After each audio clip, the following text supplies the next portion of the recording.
저는 오늘 설교를 준비하기도 그랬고 또 설교를 하면서도 하나님이 주시는 정말 기쁨이 있었습니다. 왜냐하면 너무나 놀라운 축복에 대하여 전하는 시간이기 때문에 그렇습니다. 우리 그리스도인들은 너무나 놀라운 도움을 받으면서 사는 사람입니다. 성령님이시죠. 우리 안에 오신 하나님이십니다. 여러분 생각해 보세요. 하나님께서 우리 안에 오셔서 우리를 도우신다면 얼마나 놀라운 삶입니까? 성령께서 우리에게 오시는 이유는 우리가 하나님의 자녀라는 것을 확증하기 위해서 그렇습니다. 보증으로 오신 거예요. 우리가 하나님의 자녀라는 것을 확실하게 보증하는 것이 성령이십니다. 우리 안에 오신. 근데 그 성령님은 또한 우리가 하나님 앞에 갈 때까지 우리 약함을 도와주십니다. 26절에 보면 성령께서도 우리의 약함을 도와주십니다. 우리가 그런 사람입니다. 저도 그렇고 여러분도 그렇고 하나님이 마음에 오셔서 도와주시는 삶을 사는 사람들입니다. 정말 황홀할 정도로 놀라운 일이고 행복한 것 아닙니까? 성령님은 우리에게 뭘 도와주시나? 첫 번째는 기도를 도와주신다고 그랬습니다. 우리가 하나님께 드리는 기도를 도와주십니다. 26절에 보면 우리는 어떻게 기도해야 할지도 알지 못하지만 성령께서 친히 이루다 말할 수 없는 탄식으로 우리를 대신하여 간구하여 주십니다. 여러분 때때로 하나님께 기도를 어떻게 해야 될지 모를 때가 있잖아요. 또 내가 진짜 기도를 잘하는 걸까? 그런 생각이 들 때도 있잖아요. 또 어떤 때는 답답해서 그냥 주여라고 밖에는 부를 수가 없을 때도 있잖아요. 걱정하지 마십시오. 왜냐하면 성령께서 우리를 위해서 기도해 주시고 계시다는 겁니다. 여러분 하나님은 우리 마음을 다 아십니다. 우리가 꼭 말로 기도를 안 해도 하나님이 우리 마음을 다 아십니다. 27절에 사람의 마음을 꿰뚫어 보시는 하나님께서는 성령의 생각이 어떠한지를 아십니다. 성령께서 하나님의 뜻을 따라 성도를 대신하여 간구하시기 때문입니다.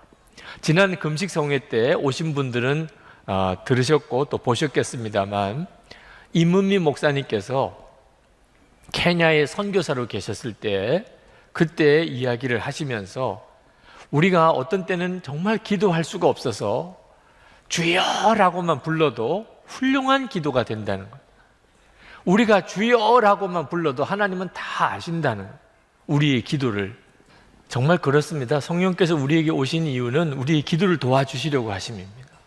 우리가 때때로는 정말 막막해서 어떻게 기도해야 될지 모를 때 그냥 주여라고 밖에는 부를 수 없을 때 그때도 훌륭한 기도가 된다는 겁니다.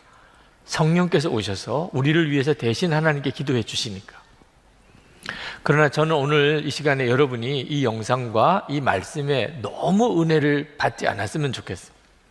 은혜는 받았으면 좋겠는데 너무 은혜를 받지 않은, 너무 은혜를 받아서 이제부터 죽을 때까지 계속 주여만 부르는 이렇게 되지는 않았으면 좋겠어요.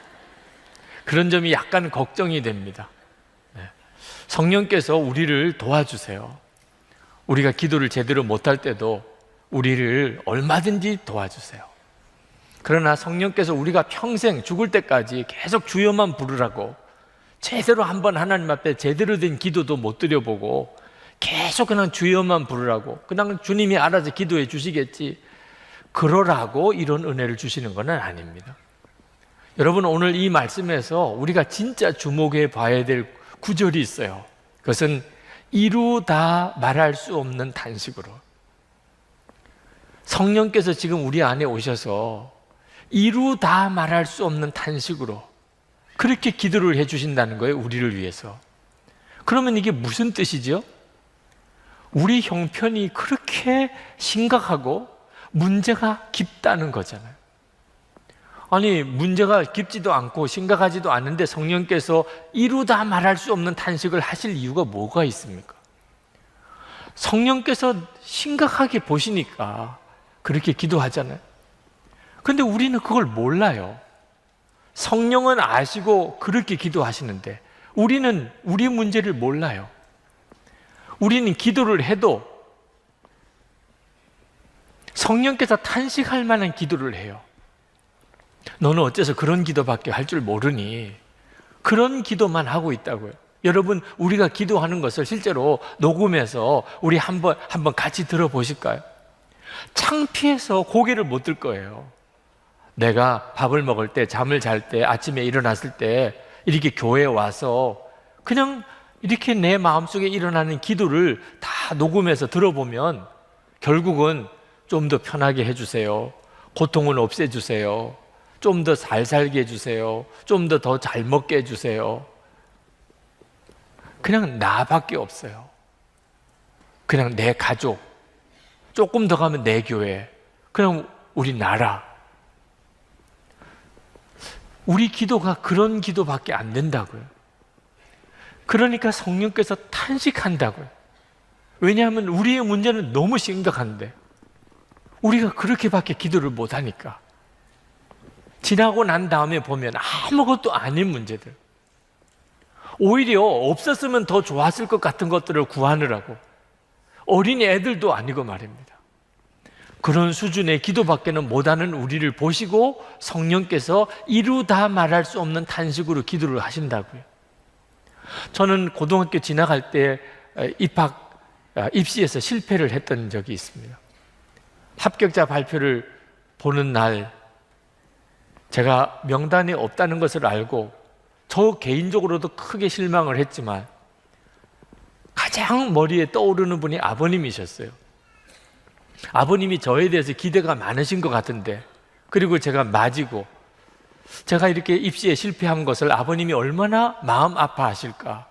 아버님 얼굴 뵐 면목이 없는 겁니다. 그런데 아버님이 아무렇지도 않으신 거예요. 그러나 아버님이 너무 태연하세요. 평상시와 똑같으세요. 얼굴 안색 하나 달라진 것이 없어요. 괜찮은 거구나. 아버님 아무렇지도 않으시구나. 그래서 저는 잘 먹고 잘 잤어요.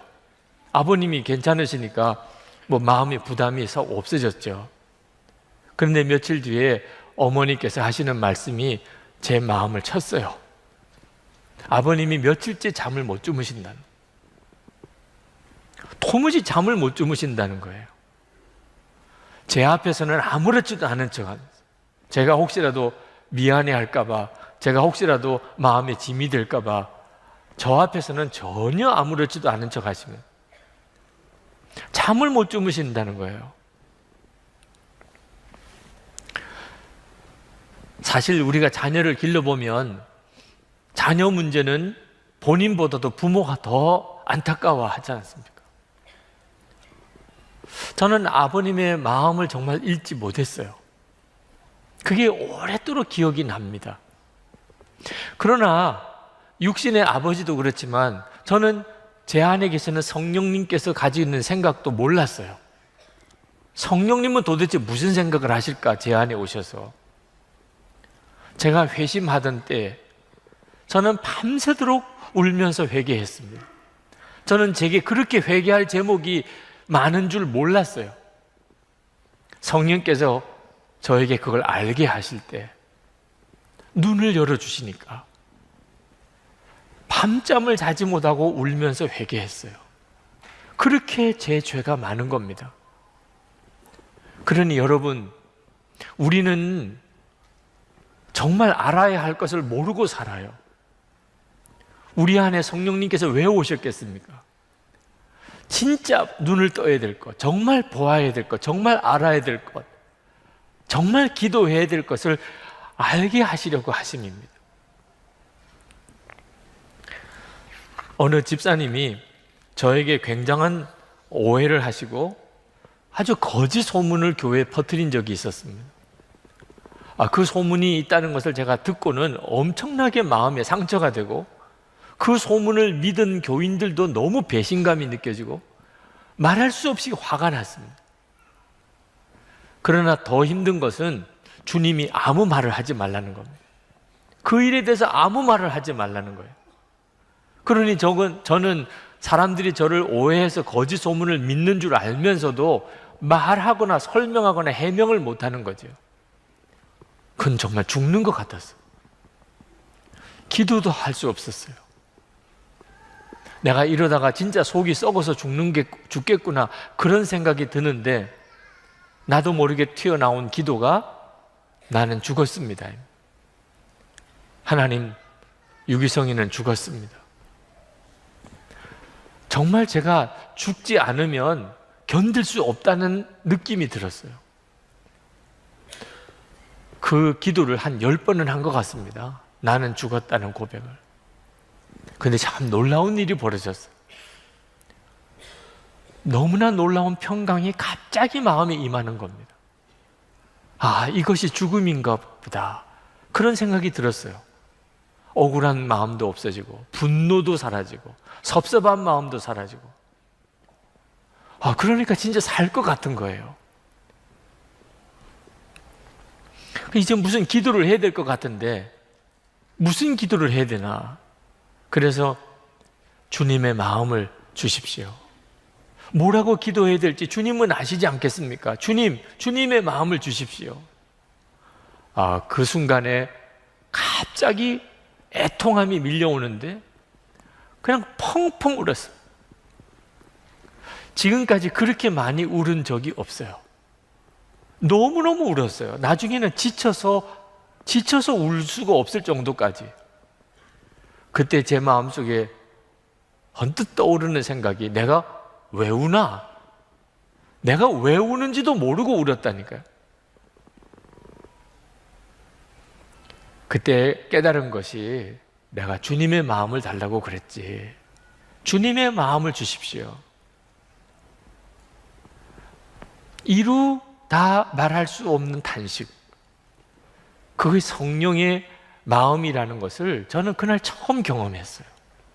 성령께서 제 마음에 오셨다는 건 믿었지만 성령의 마음은 그날 처음 경험했어요. 어떤 소문 때문에 목회 못하겠다고, 너무 억울하다고, 너무 속상하다고 그러는 목사를 보시는 주님의 마음은 화를 내시는 것도 아니고 애통함이셨다서, 이놈아, 그게 그렇게 힘드냐? 너는 그것도 못 견디냐?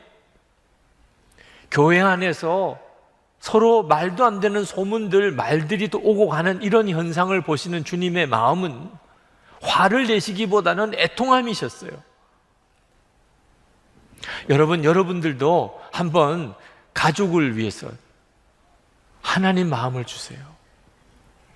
여러분 교인들을 위해서, 또는 여러분 주변에 정말 용서가 안 되는 사람, 진짜 미운 사람, 정말 그 사람은 죽었으면 좋겠다고 생각하는 사람, 만약에 있다면 그 사람을 향한 주님의 마음을 한번 달라고 해보세요. 울지 않고 견딜 수 있는 사람 없을 겁니다. 우리가 주님의 마음을 너무 모르는 거예요. 주님의 마음을 모르니까, 그러니까 우리는 아무것도 아닌 문제를 가지고 기도하는 거예요.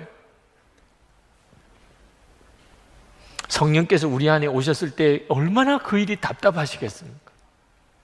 너는 진짜 기도할 제목이 따로 있는 거야. 그러므로 여러분, 성령의 도우심을 받아야 됩니다. 우리가 하나님 앞에 기도를 제대로 해야 우리가 제대로 살게 됩니다. 구하면 주신다고 그랬거든요. 잘못 구하면 이건 심각한 문제가 되는 겁니다. 그런데 우리가 어떻게 모든 걸 다 알고 기도할 수 있겠어요?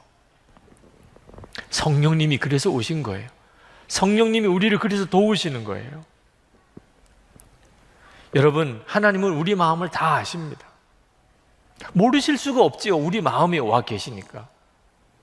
27절에 사람의 마음을 꿰뚫어 보시는 하나님께서는 성령의 생각이 어떠한지를 아십니다.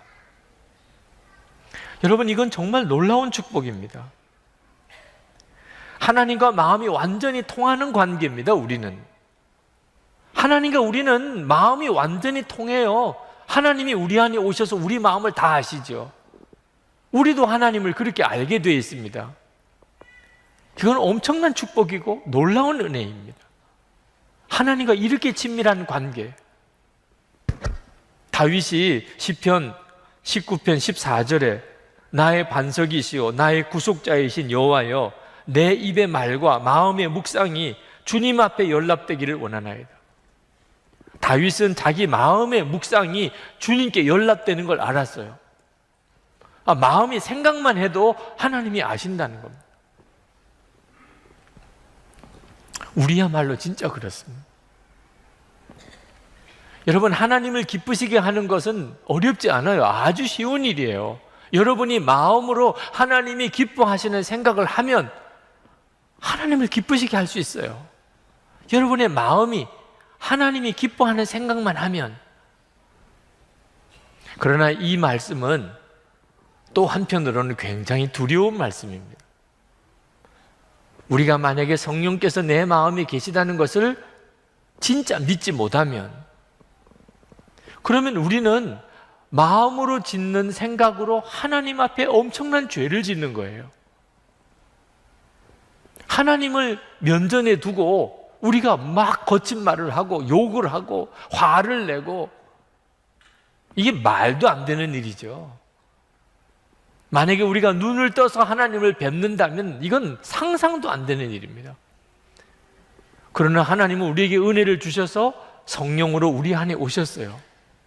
그런데 우리가 마음속으로 누구를 향하여 화를 내면 그건 하나님께 짓는 죄예요. 내가 어떤 일로 인해서 나쁜 생각을 품으면 그건 하나님의 얼굴에다가 아주 먹칠을 하는 겁니다. 이런 죄를 짓고 사는 거예요, 우리가. 성령이 근심이라고 그랬습니다. 에베소서 4장 30절에. 성령께서 왜 근심하시나요? 하나님을 진짜 믿지 않고 마음에 이 생각 저 생각 말도 안 되는 더럽고 끔찍한 생각을 품고 사는 성도들 때문에 근심하시는 거죠. 우리 안에 오셨으니. 이건 얼마나 불행한 일이겠습니까? 성령님은 우리를 도와주시려고 오셨는데 우리가 그 사실을 진짜 믿지 못하면 오히려 우리는 하나님 앞에 얼마나 큰 죄를 짓고 사느냐 말입니다. 성령께서 그것을 깨우쳐 주시려고 하시는 거예요. 우리의 마음이 어떤지를 깨우쳐 주시려는 거예요. 여러분, 성령의 사람은 성령의 어떤 특별한 체험을 했거나 또는 기적을 경험을 한 사람을 말하는 게 아닙니다. 바로 이루다 말할 수 없는 탄식을 가지고 기도하시는 주님의 마음을 아는 사람이에요. 나라를 위해서 기도해도, 교회를 위해서 기도해도, 가족을 위해서 기도해도, 나 자신을 위해서 기도해도 성령의 그 마음을 아는 사람입니다. 그래서 24시간 주님을 바라보시라고 한 거예요. 항상 주님을 의식하고 살라는 겁니다.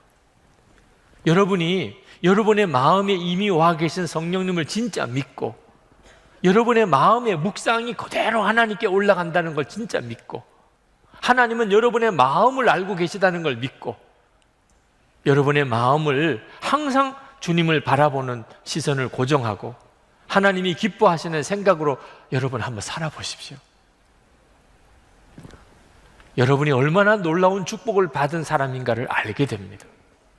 28절에 보면 하나님을 사랑하는 사람들, 곧 하나님의 뜻대로 부르심을 받은 사람들에게는 모든 일이 서로 협력해서 선을 이룬다는 것을 우리는 압니다.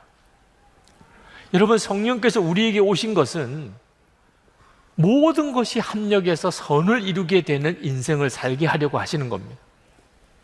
하나님이세요, 성령님은. 얼마든지 그렇게 하실 수 있죠. 우리가 실패자라도, 우리에게 어려움이 많아도, 우리가 아무리 약해도 우리를 도와주시는 분이 성령님이시라니까요. 그 성령님께서 우리가 실수한 거, 실패한 거, 좌절한 거, 낙심한 거, 뭘 제대로 못하는 거 다 모아가지고 결국은 합력하여 선을 이루신다. 이건 놀라운 일이고 또 그 간증은 많습니다. 저는 오늘 여러분에게 책 한 권을 또 소개해 드리려고 하는데 하형록 목사님, 우리 교회에 오셔서 주일에 설교도 하셨죠. 그분이 이번에 P31이라고 하는 제목으로 책을 쓰셨습니다. 이 P31은 잠언 31장을 말하는 것입니다. 하영록 목사님은 어려서 미국에 이민을 갔습니다. 미국 최고의 명문 대학을 졸업했습니다. 29살에 회사의 중력이 됐습니다.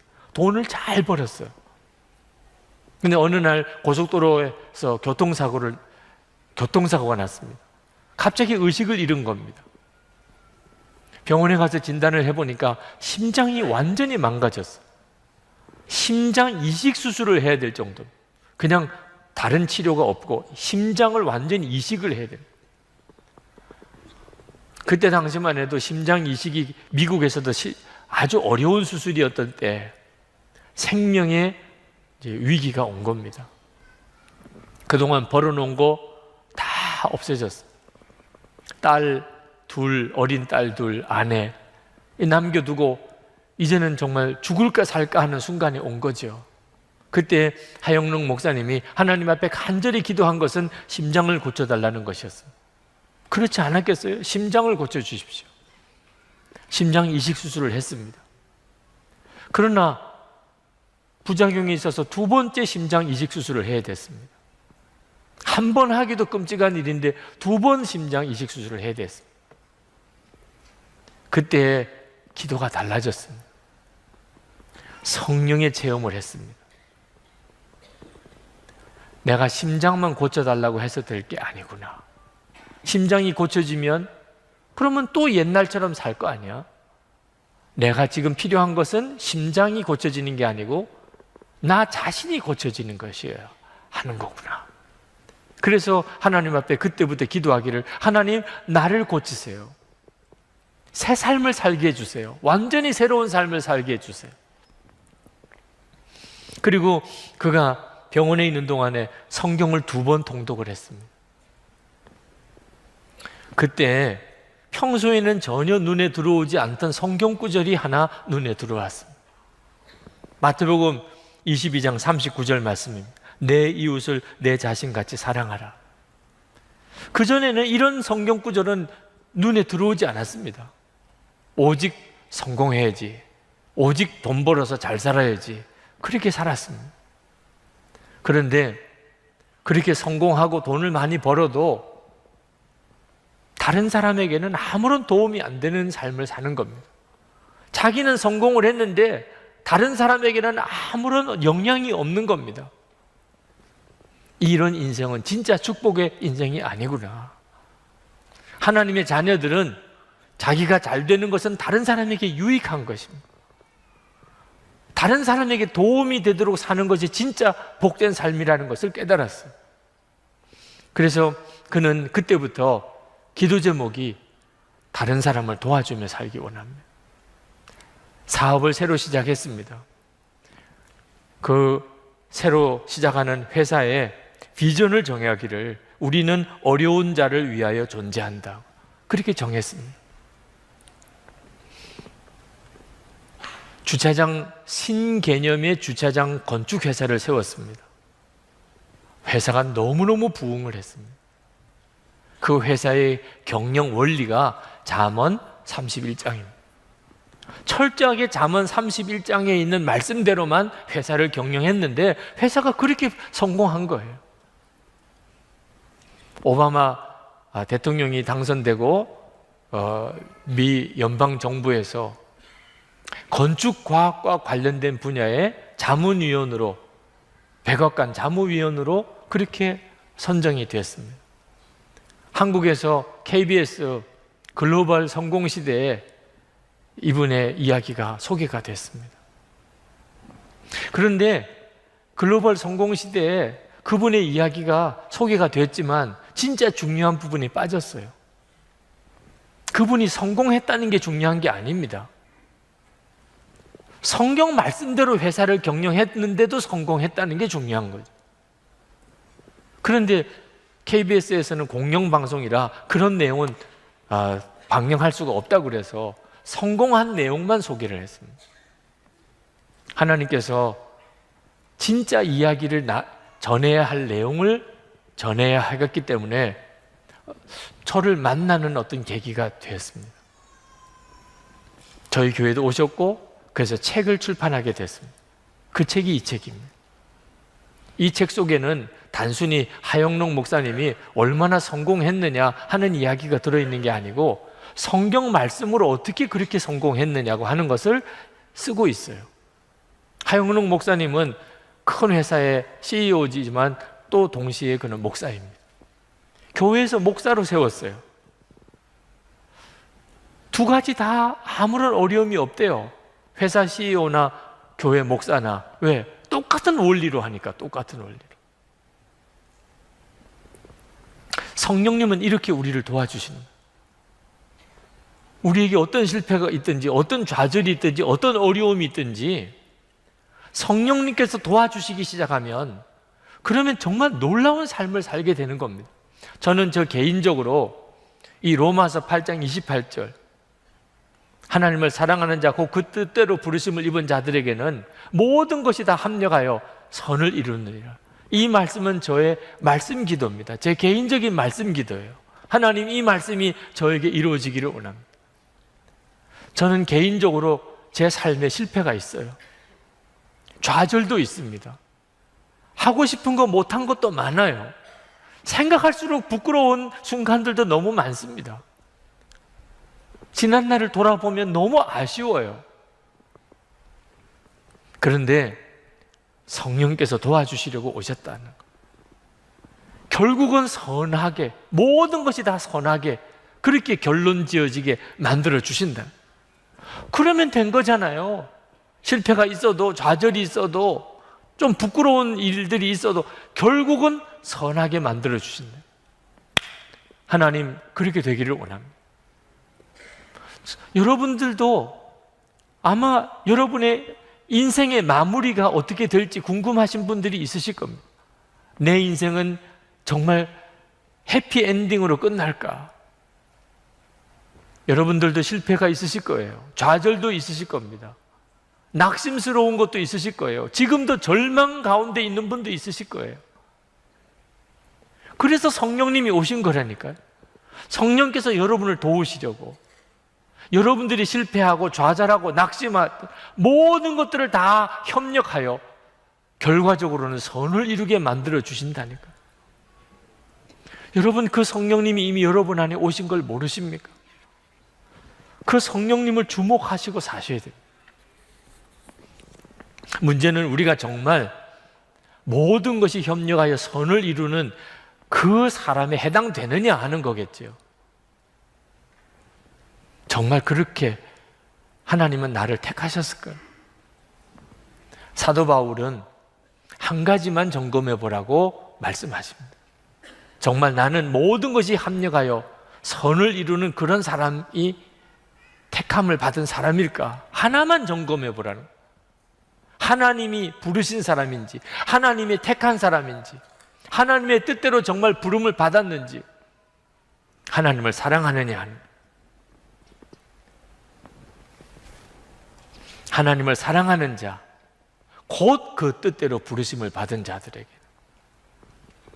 하나님이 여러분을 모든 것을 협력하여 선을 이루는 이런 기가 막힌 인생으로 여러분을 부르셨는지 아닌지는 하나님을 사랑하는지를 보면 안다는 겁니다.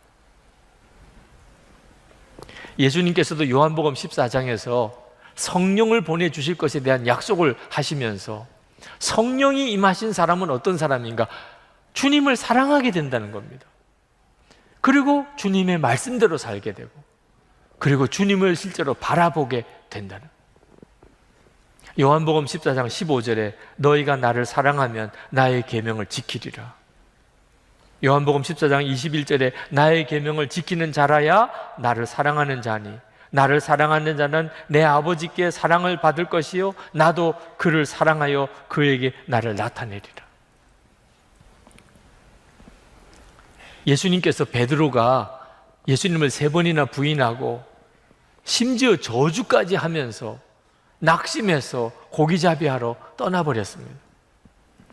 예수님은 그 베드로를 다시 사도로 다시 세우시려고 베드로를 만나러 가셨어요. 그리고 베드로에게 다른 말씀 안 하셨습니다. 한 가지만 물으셨어요. 내가 나를 사랑하느냐? 베드로는 정말 대답하기 힘든 질문이었습니다. 아니, 무슨 뻔뻔하게 무슨 얼굴로 예수님 사랑한다고 말할 수 있습니까? 예수님을 3번 부인하고 저주까지 했는데. 그런데 베드로는요, 그 속마음 중심에는 주님을 사랑하는 마음이 여전히 있었어요. 그렇게 미칠 것 같은 거예요. 자기 입으로 예수님을 3번씩이나 부인했긴 했지만 여전히 마음속에는 주님을 사랑하는 마음이 있어요. 그래서 베드로가 주님 아시잖아요. 주님 제 마음 아시잖아요. 제가 주님을 사랑하는지 안 하는지 다른 사람은 믿을 수 없다 그래도 주님은 아시잖아요. 내 속마음을 아시는 분이시잖아요. 그때 주님은 내 양을 먹이라 하고 다시 베드로를 사도로 세우셨다는 거예요. 이 시간에도 여러분에게 물어보고 싶어요. 여러분, 하나님 사랑하십니까? 대답을 못 하실 분들도 있으실 거예요. 내가 하나님을 사랑한다고 과연 말할 수 있나? 나 같은 자도 하나님을 사랑한다고 말해도 되나? 그러나 여러분, 이 질문은 진짜 중요한 질문이에요. 하나님을 사랑하느냐고 이 질문에 여러분이 어떻게 대답하느냐에 따라서 여러분의 인생은 달라지는 겁니다. 여러분, 하나님을 사랑한다고 도저히 내가 말을 할 수가 없다고 생각되시는 분, 여러분의 마음을 한번 스스로 살펴보세요. 여러분의 마음 깊은 곳에 겨자씨만한 믿음으로라도 내가 하나님을 사랑하는 거는 있어. 내 생활은 지금 좀 엉망이야. 하나님 기뻐하는 뜻대로 산다고 말할 수는 없어. 그러나 지금 내 마음 깊은 곳에는 하나님을 사랑하는 마음이 겨자씨만한 믿음이라도 있느냐고 물으시면 있지. 여러분, 오늘 예배를 드리면서 설교를 들으시면서 여러분이 아시잖아요. 여러분의 마음에, 실제로 여러분의 마음의 중심이 어떤지 다들 너 거짓말이야, 너는 아니야 라고 그래도 여러분은 스스로는 아시잖아요. 내 속에 하나님 사랑하는 마음이 있어. 여러분, 그게 기적인 걸 모르세요?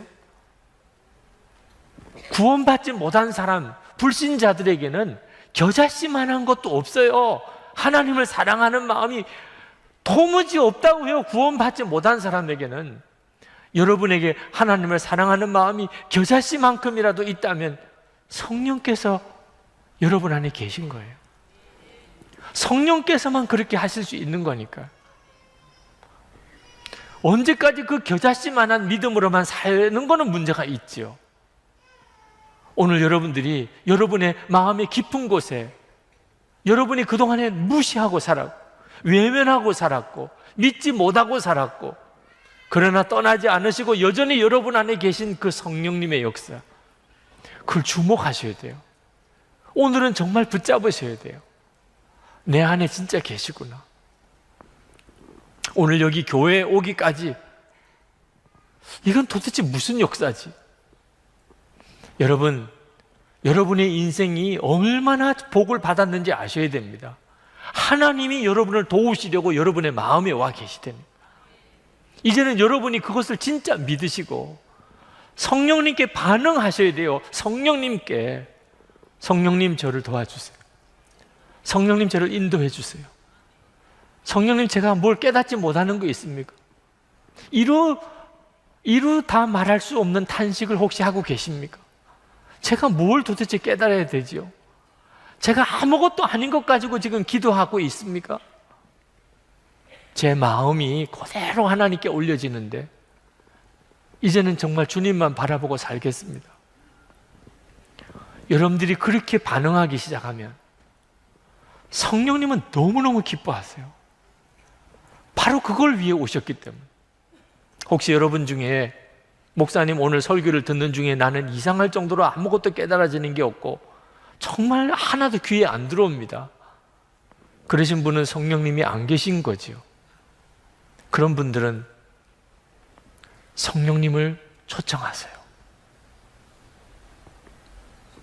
주님은 여러분 안에 들어오시기를 원하십니다. 저는 솔직히 너무 답답합니다. 주님, 계신지 안 계신지도 잘 모르겠습니다. 그러나 오늘 그 설교 말씀대로 나도 한번 살아보고 싶습니다. 정말 모든 게 협력하여 선을 이루는 그 삶, 그런 삶을 나도 좀 살고 싶습니다. 주님, 제게 오세요. 제 마음에 오세요. 여러분이 진심으로 구하시면 반드시 주님은 오십니다. 여러분, 이제 기도하십시다. 오늘 우리 마음속에 오셔서 우리를 도우시는 성령에 대해서 증거할 수 있게 된 것에 대해서 감사하고 있습니다. 그러나 여러분이 진짜 오늘 말씀을 성령의 감동으로 붙잡으시기를 바랍니다. 여러분 안에 오신 주님이십니다. 여러분이 그 성령의 인도하심을 정말 구하십시오. 주님은 여러분을 도우십니다. 기도를 도우시고 여러분의 마음을 변화시키시기를 원하시고, 그리고 여러분의 인생이 다 협력하여 선이 되게 해주십니다. 주님을 신뢰하십시오. 정말 주님을 구하십시오. 성령께 감사하고 성령님을 찬송하고 순종을 통하여 성령님을 높여드리시기 바랍니다. 다 같이 통성으로 기도하겠습니다. 자, 오늘 설교하는 이 로마서 8장 29절부터 39절 이 본문은 굉장히 강력한 메시지입니다. 그 핵심이 35절에 나와 있는데, 그 처음 말씀이 이렇게 나옵니다. 누가 우리를 그리스도의 사랑에서 끊을 수 있겠습니까? 아멘이시죠? 예, 여러분, 이 말씀은 굉장히 은혜가 됩니다. 누가 도대체 그리스도 예수의 사랑에서 우리를 끊을 수 있겠는가? 그죠? 그렇게 주님의 사랑은 확실한 사랑이라는.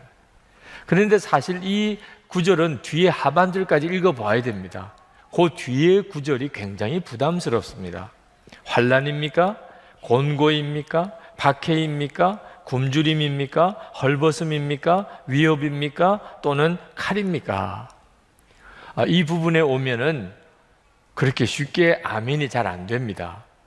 예를 들면 환난과 곤고와 박해와 굶주림과 헐벗음, 위협이나 또 칼, 이런 것들은 하나님의 사랑인가를 의심하게 만드는 것들이거든요. 여러분, 예수를 믿으시고 환난과 곤고와 박해를 당하거나 또는 헐벗고 굶주리게 되거나 또는 심지어 칼로 죽임을 당하게 될 때, 이것은 하나님의 사랑이야, 이렇게 말할 수 있겠습니까? 그러므로 오늘 이 말씀은 굉장히 강력한 메시지이면서도 동시에 우리의 믿음의 실상을 그대로 다 보여주는, 또 우리에게는 굉장히 부담스러운 말씀이기도 합니다. 저는 오늘 성령의 역사하심으로 우리가 이 말씀을 오늘 들으실 때 여러분의 마음에 어떤 일이 있어도 하나님과 여러분 사이에 이 사랑이 끊어지지 않는 사랑이라고 하는 확신을 얻게 되기를 축복합니다. 쉬운 일은 아닙니다. 정말 성령께서 역사하지 않으시면 그렇게 되지 못합니다. 그래서 더욱 성령의 역사하심을 우리가 갈망하게 되는 겁니다. 자, 먼저 확인할 것은 하나님께서 우리를 향한 사랑이 정말 끊어지지 않는 사랑인지, 끊을 수 없는 사랑인지를 한번 확인하는 것입니다. 여러분, 하나님이 우리를 사랑하시는데 그 사랑은 끊어지지 않는 사랑일까요? 그 점에 대해서 우리 안에 두려움이 있습니다. 끊어질 수도 있지 않을까 하는 두려움이 있습니다. 어느 경우가 그런 경우가 있을까요? 우리가 죄를 지었을 경우. 우리가 만약에 죄를 지으면 하나님이 우리를 사랑하시는 사랑이 끊어지지 않겠는가? 그래서 우리가 이렇게 하나님 앞에 예배를 드리러 나왔어도 마음속에 두려움이 우리 속에 있습니다. 하나님이 나를 정말 받아주실까? 내가 또 죄 짓고 왔는데. 근데 성경은 말합니다. 우리의 죄로 인하여도 하나님의 사랑은 끊을 수가 없다. 분명히 여러분 오늘 이 문제에 대해서 분명하셔야 됩니다. 하나님의 사랑은 우리의 죄로 인하여 끊어지지 않는다는 것입니다. 그 이유를 39절에서 이렇게 말씀합니다. 우리 주 예수 그리스도 안에 있는 하나님의 사랑에서 끊을 수 없습니다. 하나님의 사랑이 어떤 사랑이길래 주 예수 그리스도 안에 있는 하나님의 사랑이라 그랬습니다. 그러니까 하나님의 사랑은 주 예수 그리스도 안에 있는 사랑입니다. 주 예수 그리스도 안에 있는 사랑이 어떤 사랑이죠? 그 점을 잘 아셔야 하는 거죠. 30절 말씀에 보면 놀라운 선언을 하고 계십니다. 하나님께서는 이미 정하신 사람들을 부르시고 또한 부르신 사람들을 의롭게 하시고 의롭게 하신 사람들을 또한 영화롭게 하셨습니다. 29절부터 보면 이 구원의 단계가 5단계가 나옵니다. 하나님이 우리를 구원하시는 단계가 여러분은 어느쯤 단계에 있는지 한번 생각해 보십시오. 첫 번째는 미리 아시는 것입니다. 여러분, 하나님이 여러분을 미리 아셨다고 믿으십니까? 아멘이죠. 그리고 두 번째는 택하시는 것입니다. 여러분, 하나님이 여러분을 택하셨다는 사실을 믿으십니까? 아멘이죠. 세 번째는 부르셨다는 것입니다. 여러분, 하나님이 여러분을 부르셨다는 것도 믿으십니까? 교회 나와 앉아 있으니까 안 믿을 수도 없는 거죠. 하나님이 나를 부르셨구나. 자, 세 번째 단계까지는 아멘입니다. 네 번째 단계는 하나님이 우리를 의롭게 하셨다는, 아멘입니까? 예수님의 십자가가 그것을 말해줍니다. 우리의 모든 죄를 주님이 다 사하시고 대신 예수님이 피 흘려 속죄해 주셨습니다. 그래서 우리를 의롭다고 하셨습니다. 다섯 번째는 우리를 영화롭게 하셨습니다. 그것도 아멘입니까? 이 문제에 대해서는 영 자신이 없는 분들이 있으실 겁니다. 하나님이 나를 미리 아시고 미리 택하시고 그리고 나를 부르시고 그리고 나를 의롭게 하시고, 많은 성도들이 예수님을 믿어도 여기까지는 확실히 믿습니다. 예수님이 나를 위해서 십자가에 죽으셨어. 그래서 나는 모든 죄가 사함 받았어. 나는 이제 의로워졌어. 여기까지는 너무나 잘 믿습니다. 그런데 영화롭게 하셨다, 앞으로 하실 게 아니고 이미 영화롭게 하셨다, 과거형입니다. 그 점에 대해서는 자신이 없으신 것이 영화롭지 않으니까. 지금 여러분 옆에 앉으신 분의 얼굴을 보시면 광채가 나십니까? 영화로우십니까? 우리는 굉장히 그 점에 대해서 영 자신이 없습니다. 나는 아직까지 영화롭다고 말할 수는 없어. 그렇게 되었으면 좋겠지만 대부분 그렇게 생각하십니다.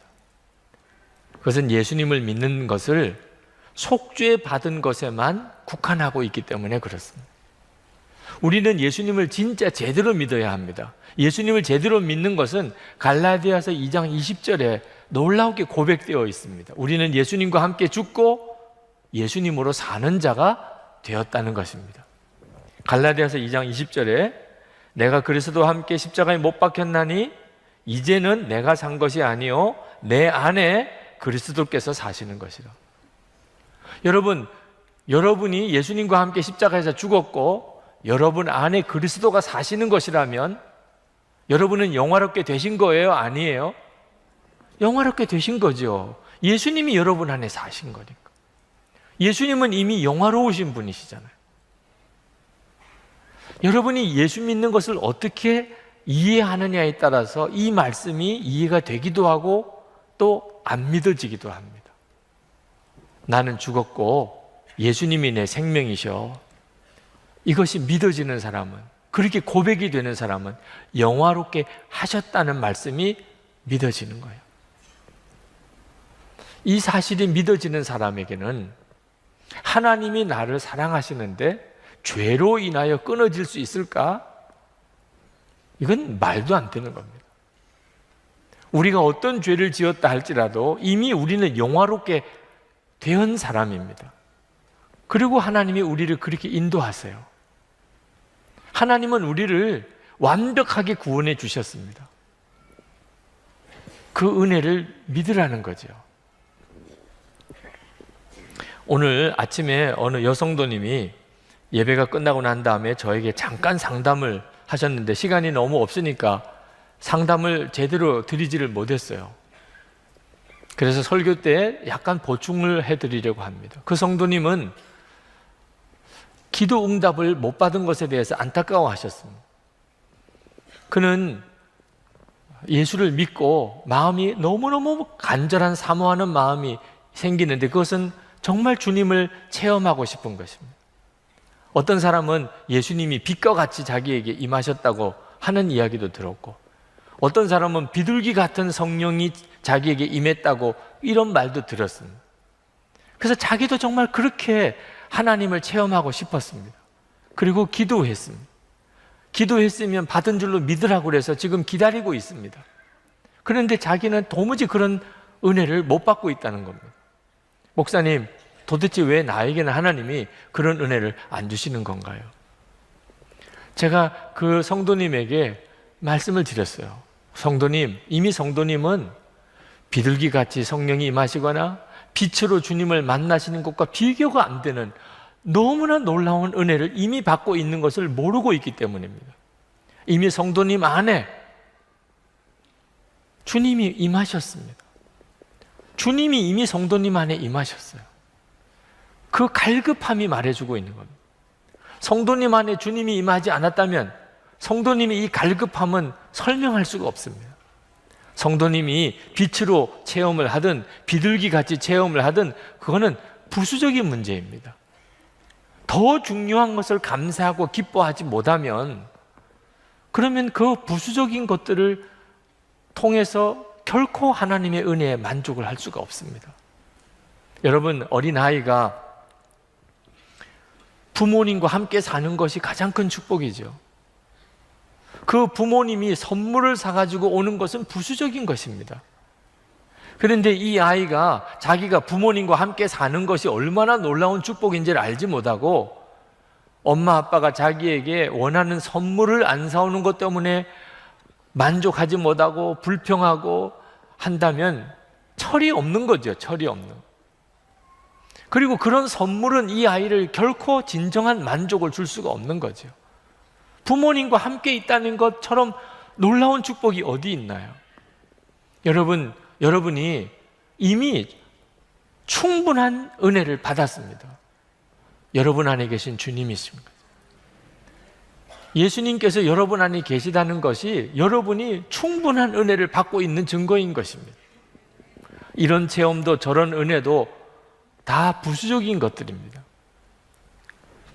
하나님이 나를 사랑하시는데 내가 어떤 잘못을 해도 하나님이 나를 사랑하시는 것이 취소되지 않을 수 있겠는가? 물론입니다. 주님이 내 안에 오셨거든요. 31절 말씀에 사도 바울이 이렇게 말합니다. 하나님이 우리 편이시면 누가 우리를 대적하겠습니까? 자기 아들을 아끼지 않으시고 우리 모두를 위하여 내주신 분이 어찌 그 아들과 함께 모든 것을 우리에게 선물로 거저주지 않으시겠습니까? 이미 하나님은 우리에게 가장 중요한 것을 주셨어요. 우리 속에 주님이 오게 하셨어요. 예수님이 우리를 위해 십자가에 죽으셨을 뿐만 아니고 그 주님이 우리 안에 오게 하셨어요. 그렇다면 그 무엇이 도대체 우리를 하나님의 사랑에서 끊을 수 있겠느냐 말입니다. 우리가 죄를 지으면 항상 이 문제에 대해서 흔들립니다. 하나님이 진짜 나를 지금도 사랑하실까? 여러분, 성경을 정확히 아셔야 됩니다. 로마서 5장 8절에 우리가 아직 죄인 되었을 때에 그리스도께서 우리를 위하여 죽으심으로 하나님께서 우리에 대한 자기의 사랑을 확증하셨는데, 여러분, 하나님이 여러분을 언제 사랑하셨는지를 아셔야 됩니다. 여러분이 죄인이었을 때. 예수 믿으시고 사랑하신 거 아닙니다. 여러분이 큐티를 잘하니까 그때부터 사랑하신 것도 아닙니다. 여러분이 이렇게 주일마다 교회 와서 예배를 잘 드리니까 그때부터 사랑하신 것도 아닙니다. 여러분이 진짜 말할 수 없는 죄인이었을 때 하나님은 여러분을 위해서 당신의 독생자를 주시고 대신 십자가에 죽게 하심으로 여러분을 향한 사랑을 확증하셨습니다. 이걸 분명히 아셔야 됩니다. 내가 어떤 죄를 지을지라도 하나님의 사랑은 끊을 수가 없다. 끊어지지 않는다. 한 번은 어느 국회의원이 모임을 가지고 있는 곳에 갔어요. 갔더니 그분이 여러 사람들하고 악수하면서 인사하는 것을 이렇게 보았습니다. 보니까 다 똑같이 인사하는 게 아니더라고요. 어떤 사람하고 인사할 때는 그냥 손만 내밀고 고개만 까딱거리고 그렇게 인사하기도 하고, 어떤 사람하고 인사할 때는 정말 팔이 떨어지라고 막 그렇게 두 손으로 잡고 인사를 하는 걸 보고, 이분이 사람이 다 똑같이 좋은 게 아니구나, 이런 생각이 들었었어요. 여러분, 오늘 여러분들이 하나님 앞에 예배드리러 이렇게 오실 때 하나님은 여러분들을 어떤 식으로 반가워하셨을 것 같습니까? 너 또 왔냐? 난 너만 보면 숨이 탁 막힌다. 혹시 이렇게 하셨을 거다. 하나님이 나를 보시면은 오히려 하나님이 어색해 하셨을 거다. 혹시 그렇게 생각하시는 분이 이 자리에 한 사람이라도 있다면 그건 정말 몰라서 하시는 거예요. 결코 그렇지 않습니다. 하나님은 너무 기뻐서 펄쩍펄쩍 뛰면서 너무 반가워서 여러분들을 끌어안으시고 좋아하셨어요. 믿어지지 않으시는 분이 틀림없이 있으실 거예요. 목사님, 저를 몰라서 그러시지 저는 절대로 하나님이 그렇게 기뻐할 그런 사람이 아닙니다.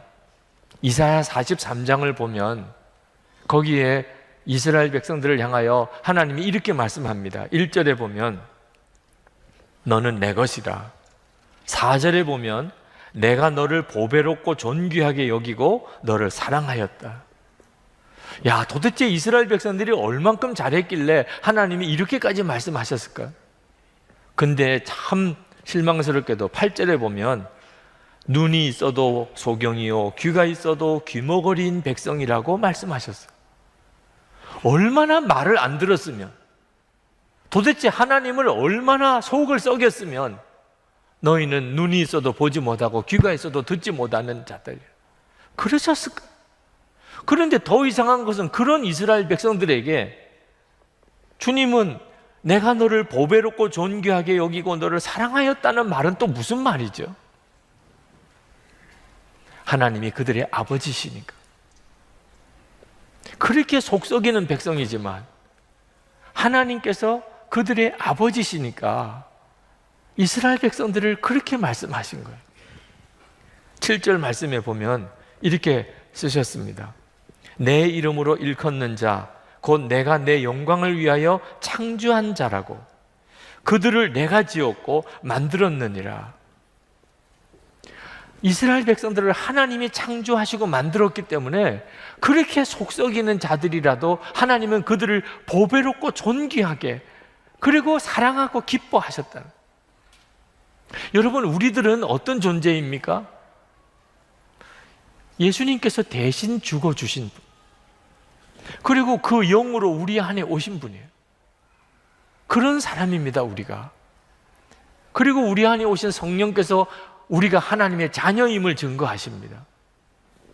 그렇다면 오늘 하나님께서 여러분이 교회에 오셨을 때 누구라도 말입니다, 오늘 이 자리에 계신 분 중에 어떤 사람이라도 기뻐한다는 말에 대해서 여러분이 의심할 수 있으시겠습니까? 정말 평소에 교회 안 나오시던 분, 오늘 정말 어떻게 한번 오신 분, 아마 하나님은 거의 미칠 지경이실 거예요. 좋아서. 그 점을 여러분이 믿으셔야 돼요. 우리의 죄로 인하여 하나님의 사랑은 절대로 끊어지지 않습니다.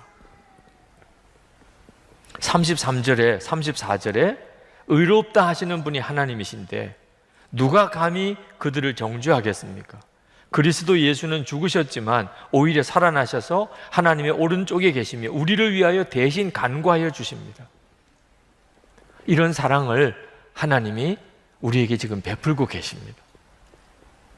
그런데 말입니다. 참 이상한 것은 이런 사랑을 하나님이 우리에게 부어주시고 계시는데도 우리가 불행한 것은 도대체 이게 또 어떻게 설명해야 됩니까?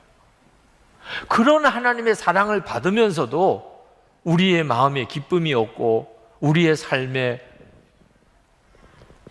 감사가 없고 하나님의 역사와 영광을 드러내지 못하는 것은 왜 그렇죠? 하나님의 사랑을 짝사랑으로 만들어 버렸기 때문에. 여러분, 짝사랑해 보신 적이 있습니까?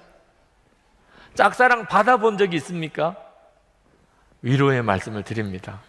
정말 고통스럽습니다. 짝사랑은요, 하는 것도 힘들고 받는 것도 힘들어요. 사랑은 둘 다가 서로를 사랑해야 이게 정말 행복한 것이죠. 일방적인 사랑, 짝사랑은 엄청난 고통입니다. 그런데 하나님이 우리를 그렇게 사랑하시지만 짝사랑이 되어버렸어요. 하나님은 우리를 그렇게 사랑하시고 우리는 세상을 사랑하고, 이런 식으로 하나님의 사랑을 짝사랑으로 만들어 버렸기 때문에 우리의 삶에 그런 엄청난 사랑을 받고도 기쁨이 없는 것입니다.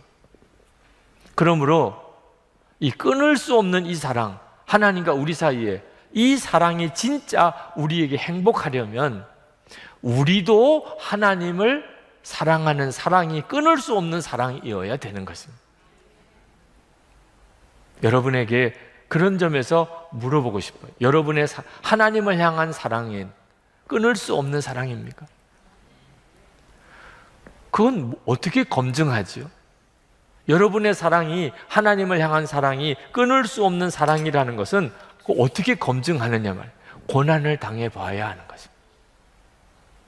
고난을 당해 봐야 여러분이 하나님을 향한 사랑이 끊을 수 없는 사랑인지를 알게 됩니다. 그래서 말씀하시는 거예요. 우리가 환난을 당하고 그리고 곤고하고 박해를 받고 굶주리고 헐벗고 그리고 위협을 당하고 또 칼로 죽임을 당하는 이런 순간이 왔을 때 비로소 우리 사랑이, 하나님을 향한 사랑이 진짜인지 끊을 수 없는 사랑인지를 알 수 있게 되는 겁니다. 마귀는 지금까지 신실한 성도들로 하여금 하나님을 사랑하지 못하게 만들려고 핍박을 통해서 얼마나 강하게 역사해 왔는지 모릅니다. 36절입니다. 성경에 기록된 바 우리는 종일 주님을 위하여 죽임을 당합니다. 우리는 도살당할 양과 같이 여김을 받았습니다. 한 것과 같습니다. 많은 성도들이 도살당하는 양과 같은 취급을 받았어요. 주님을 위해서. 마귀가 원하는 건 하나예요. 하나님 사랑하지 마. 하나님 사랑 믿지 마. 이것도 사랑이냐? 그런데 이 마귀의 시도는 항상 실패였어요. 오늘 사도 바울이 37절에서 고백합니다. 이기고도 남습니다. 개역 성경에는 넉넉히 이기느니라. 아무리 마귀가 우리에게 핍박을 주고 고난을 주고 그래도 우리는 넉넉히 이긴다. 이기고도 남는다. 어떻게 그게 가능하지요? 이 모든 일에서 우리를 사랑하여 주시는 그분을 힘입어서라고 이렇게 말씀하고 있습니다. 예수님 때문입니다. 우리 안에 오신 예수님 때문에 우리가 어떤 환난을 당하고 어떤 핍박을 당하고 어떤 손해를 본다 할지라도 하나님을 향한 우리의 사랑이 조금도 훼손되지 않습니다. 주님이신 거예요. 주님이 우리를 도와주시고 우리와 함께 하시고 우리를 인도하시기 때문에 교리로는 그렇게 안 됩니다. 지식으로 그렇게 안 됩니다. 오직 우리와 진짜 함께 하시는 예수님, 그분 때문에 우리가 고난을 당할지라도 하나님을 향한 사랑에 훼손이 없는 것입니다. 사도 바울이 확신하고 핍박당하던 초대교회 성도들이 가지고 있던 확신이 뭐였냐면 어떤 것도 그리스도 예수 안에 있는 하나님의 사랑에서 우리를 끊을 수 없다. 38절, 39절. 나는 확신합니다. 죽음도 삶도 천사들도 권세자들도 현재 일도 장래 일도 능력도 높음도 깊음도 그 밖에 어떤 피조물도 우리를 우리 주 예수 그리스도 안에 있는 하나님의 사랑에서 끊을 수 없습니다. 여러분들 사인할 수 있습니까? 나도 확신합니다. 나도 확신합니다. 그렇게 할 수 있겠습니까? 여러분, 속으시면 안 돼요. 형편이 어려우니까, 살기가 너무 힘드니까 하나님의 사랑을 믿을 수가 없다.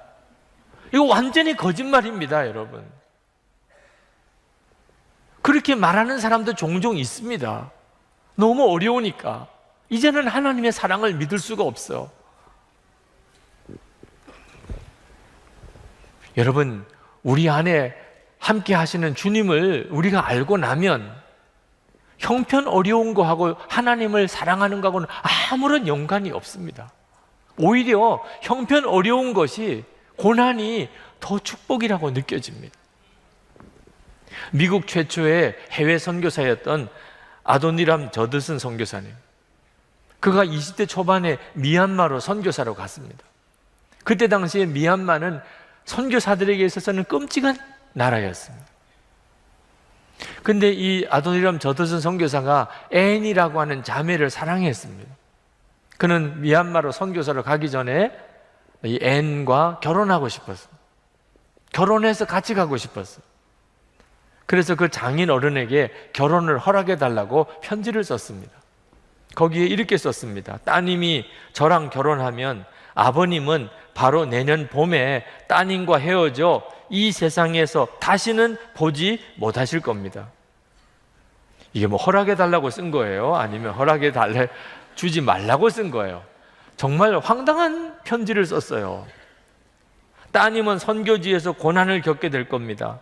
바다의 위험과 인도 남부의 치명적인 기후와 극심한 가난과 모욕과 압제와 심지어 비참한 죽음에까지 노출될 것입니다.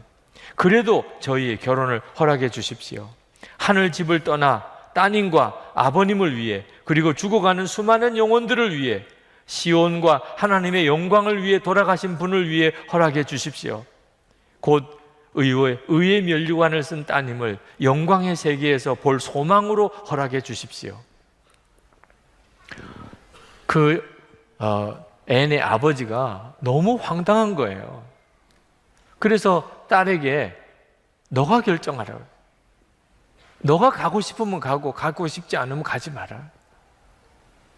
그 앤이 자기 친구 리디아 킴볼에게 이런 편지를 썼습니다. 하나님이 막지만 않으신다면 이 이교도의 땅에서 보낼 날이 기대가 돼. 리디아, 이곳에서의 모든 안락과 즐거움을 포기하고 친척과 친구들을 향한 사랑도 접고 하나님의 섭리 가운데 부르시는 곳으로 가기로 결심했어. 이 앤 저드슨은 20대에 첫 아이를 낳고 그리고 미얀마에서 죽습니다. 그 길을 간 거예요. 그럴 줄 알고 간 거예요. 고난하고 사랑하고는 절대로 상충되는 게 아닙니다. 우리가 하나님을 향한 사랑이 진짜라면 고난이 절대로 그 사랑을 꺾지 못합니다. 오히려 고난이 감사하다니까요. 여러분, 우리가 인생을 다 마치고 그리고 천국에 갔을 때, 그때 천국에서 이런 일을 상상해 볼 수 있겠습니다. 우리를 극장으로 데리고 가는 것. 야, 천국에 오자마자 영화부터 보여주네. 무슨 천국 생활 오리엔테이션인가? 하고 이렇게 앉았습니다. 불이 꺼지고 그리고 이제 영상 필름이 돌아갑니다. 가만히 보니까는 눈에 익은 사람들이 그 영화에 나와요. 부모님, 또 친척 어른들, 그리고 동네 친구들, 학교 친구들, 주인공이 자기 자신이에요. 태어날 때부터 자기가 죽을 때까지 모든 자신의 삶이 그 영상에 쭉 다 나옵니다. 그 영화를 다 보고 난 다음에 여러분은 어떤 느낌이실까요? 만약에 내가 주님을 위해서 고난을 당하고 주님을 위해서 희생하고 주님을 위해서 헌신한 그런 장면들이 나올 때 여러분은 어떤 느낌이실까요? 그건 황홀한 것입니다. 그건 정말 놀라운 축복인 것입니다. 내가 그랬었지. 내가 그때 주님을 위해서 저런 어려움을 당했지. 내가 주님을 위해서 저런 고난을 당했었어. 내가 주님을 위해서 저렇게 희생했었지. 근데 그건 얼마나 큰 기쁨일까요? 여러분, 빌립보서 1장 29절에 하나님께서는 여러분에게 그리스도를 믿는 것뿐 아니라 또한 그리스도를 위하여 고난을 받는 특권도 주셨습니다. 그리스도를 위하여 고난을 받는 특권이래요. 지금은 그게 믿어지지 않으시는 분, 이해가 안 되시는 분들이 있으실 거예요. 그러나 천국에서 여러분의 인생을 다 한번 돌아볼 때는요, 그때는 정말 절감하게 될 것입니다. 그리스도를 위하여 고난을 당하는 것이 특권인 거예요. 그거밖에 남을 게 없어요. 우리 안에 오신 주님은 우리에게 그것을 알게 하십니다. 그러니 여러분, 하나님을 향한 우리의 사랑을 끊을 수 있는 게 뭐가 있습니까? 어떤 고난도 끊을 수가 없습니다. 여러분들이 이 사랑을 실제로 누리고 사시기를 축복합니다. 하나님이 우리를 향한 사랑, 어떤 죄가 있어도 끊을 수가 없습니다. 우리가 하나님을 향한 사랑, 어떤 고난도 끊을 수가 없습니다. 우리가 이렇게 하나님과 사이에 끊을 수 없는 사랑을 가지고 사는 것은 단순히 우리 자신만을 위해서 중요한 게 아닙니다. 세상을 뒤집어 놓는 일이에요. 여러분 한번 생각해 보십시오. 하나님을 향한 이 뜨거운 사랑, 끊을 수 없는 이 사랑의 관계 속에 사는 성도는 어떻게 살까요? 하나님이 나를 사랑하세요. 그 사랑은 끊을 수가 없어요. 나도 하나님을 사랑해요. 그 사랑은 끊을 수가 없어요. 그러면 우리는 이 세상에서 어떤 어려움을 당하고 어떤 손해를 볼지라도 당당하게 하나님의 말씀대로 정직하게 거짓 없이 하나님의 말씀대로 살게 될 것입니다. 오늘 여기에 계신 분이 한 2,000명 정도, 3부 예배만 드리시는 분이 한 2,000명 정도 되는데, 여러분 이 나라에 2,000명만이라도 하나님과 사랑을 끊을 수 없는 사랑을 진짜 믿고 그게 믿어지고, 그래서 어떤 어려움이 올지라도 하나님의 말씀대로만 사는 사람이 있다면 우리나라 어떻게 될까요?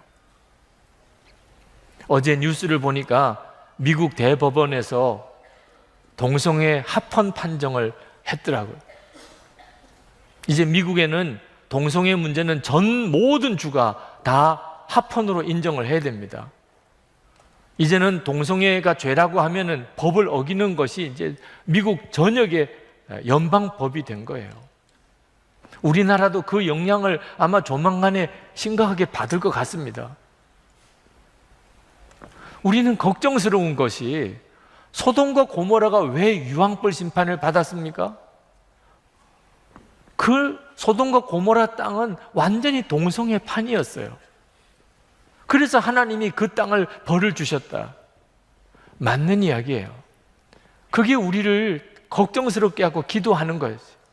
그러나 여러분, 소돔과 고모라가 동성애 때문에 유황불 심판 받은 것만 아니라는 사실을 알아야 돼요. 의인 10사람이 없었기 때문이었어요. 의인 10사람이 없었기 때문에 유황불 심판 받은 거예요. 여러분, 오늘 여기에 2,000명이 있다고. 2,000명이 하나님의 사랑, 하나님을 향한 사랑, 끊을 수 없는 사랑, 이런 사랑에 감격하고 확신하는 사람, 그래서 무슨 일이 있어도 하나님의 말씀대로 사는 사람 2,000명이 있다면 이 나라가 문제가 되겠어요? 여러분, 하나님을 이렇게 사랑하고 하나님의 사랑을 이렇게 경험하는 사람, 그렇기 때문에 원수도 사랑해요. 원수도. 손양훈 목사님만 그런 게 아니고 하나님을 그렇게 사랑하고 하나님도 그렇게 사랑받는 그런 사람은 당연히 원수도 사랑하죠. 자, 원수도 사랑하는 사람이 여기 2,000명이 있습니다. 아마 텔레비전 방송국에서 카메라 들고 찾아와서 여기 원수도 사랑하는 사람이 한 2,000명쯤 모여 있다며요. 정말 취재할 만한 일이지 않겠습니까? 지금 우리나라 사회에 원수도 사랑하는 사람이 2,000명씩이나 모여 있어요. 이건 정말 뉴스감 아닙니까? 여러분, 정말 하나님과의 사랑이 끊을 수 없는 사랑이기 때문에 이제는 두려움도 없어요. 염려도 없어요. 아, 하나님이 나를 그렇게 사랑하시는데, 나도 하나님을 그렇게 사랑하는데 염려하고 두려울 게 뭐가 있습니까? 그저 모든 게 기쁘고 모든 게 감사해. 그런 사람이 여기 2,000명이 있어요. 그러면 우리의 가정이 어떻게 되겠습니까? 우리의 일터가 어떻게 되겠습니까? 우리 교회 공동체가 어떤 공동체가 되겠습니까? 이건 상상만 해도 흥분할 일이에요. 상상만 해도.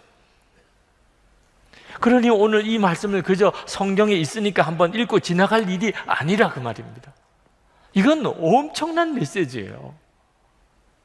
그동안에 왜 우리가 하나님을 믿는다고 그러면서도 하나님은 사랑이라고 노래까지도 했으면서도 우리 가정 하나가 천국같이 되지 못하고 교회 공동체가 천국 같은 공동체가 되지 못했습니까?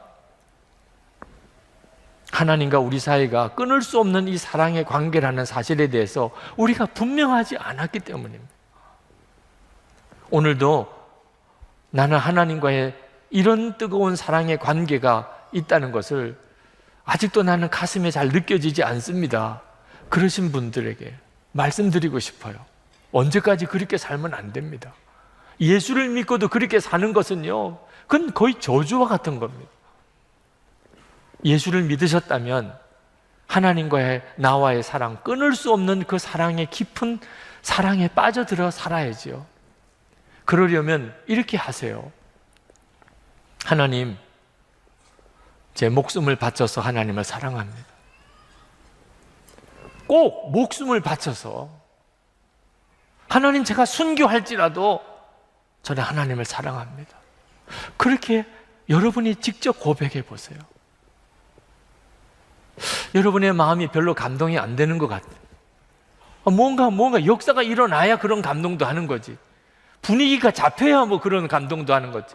하나님이 나에게 무슨 놀라운 은혜를 부어 주셔야 이런 감동, 그런 정말 극단적인 고백도 나오는 거지. 그렇지 않습니다.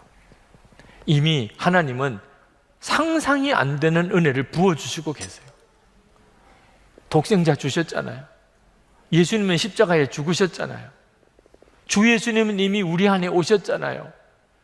하나님이 우리에게 뭘 더 어떻게 액션을 취하셔야 됩니까? 그게 짝사랑이 되게 해버리니까 문제가 된 겁니다. 여러분, 저도 하나님을 목숨을 다해 사랑하겠습니다. 이렇게 고백하라는 이야기는 하나님의 사랑을 짝사랑 되지 말게 해보라는 거예요. 여러분이 빛이신 주님 앞에 등지지 말고 돌아서시라는 거예요. 그러면 무슨 일이 벌어지는지를 보시라는 거예요. 이건 황홀한 일입니다. 여러분도 살고 가정도 살고 그리고 교회도 살고 나라와 민족도 사는 길입니다. 기도하십시다. 이 시간 하나님 앞에 여러분 정말 간절한 마음으로 기도하시기 바랍니다. 하나님이 우리를 부르신 것은 그 어떤 것으로도 끊을 수 없는 사랑의 관계로 부르셨습니다. 그 사랑의 관계 속에 사셔야 됩니다. 모두에게 허락하신 은혜입니다. 여러분이 주님께 기도하십시오. 그 사랑을 달라고 기도하지 마시고 이미 주셨으니까, 주님, 저도 목숨을 다해 주님을 사랑합니다. 여러분이 진정으로 여러분의 마음에서부터 믿음으로 기도해 보십시오. 비로소 여러분을 향한 하나님의 사랑을 여러분이 절감할 수 있게 되실 것입니다. 다 같이 통성으로 기도하겠습니다. 오늘 여러분들과 함께 나눌 설교는 하나님의 택하심, 우리의 구원에 있어서 하나님의 선택하심에 대한 은혜에 대한 말씀입니다. 우리 모두는 다 하나님의 선택하신 은혜를 받았습니다. 우리가 뭘 잘나서도 아니고, 우리가 뭘 잘해서도 아니고, 우리가 뭐 착한 사람이기 때문도 아니고, 전적으로 하나님의 긍휼로 하나님이 우리를 택하셔서 우리가 구원받았습니다. 하나님이 우리에게 요구하시는 것은 우리가 죄인이라는 사실을 고백하고 회개하고, 그리고 우리를 위해서 예수님이 십자가에 달려 죽으셨다는 사실을 정말 믿고 예수님을 영접하는 것, 그것밖에는 하나님이 우리에게 요구하시는 것이 없습니다. 그러면 누구든지 다 하나님의 자녀가 되는 축복을 받습니다. 이것은 정말 놀라운 복음입니다. 이 복음이 전 세계에 전해지고, 이제는 정말 몇 안 되는 족속 외에는 이 복음이 모든 족속에게 다 전해진 때에 우리가 있습니다. 이 십자가의 복음을 전하는 일에 가장 결정적인 공헌을 한 사람이 사도 바울입니다. 사도 바울을 이방인의 사도라고 그렇게 부르고 있죠. 근데 사도 바울에게 있어서 마음에 끊임없는 고통이 있습니다. 그것은 자기의 동족인 유대인들이 이 십자가의 복음을 거절한 겁니다. 유대인들은 구원은 하나님의 율법을 지켜서 되는 거라고 그들은 굳게 믿었습니다. 그 말은 하나님의 율법을 가진 유대인들 자기들만 구원을 받는다는 뜻이죠. 하나님의 율법이 없는 이방인들은 다 하나님이 지옥의 불쏘시개로 만들었다고까지 그들은 생각했습니다.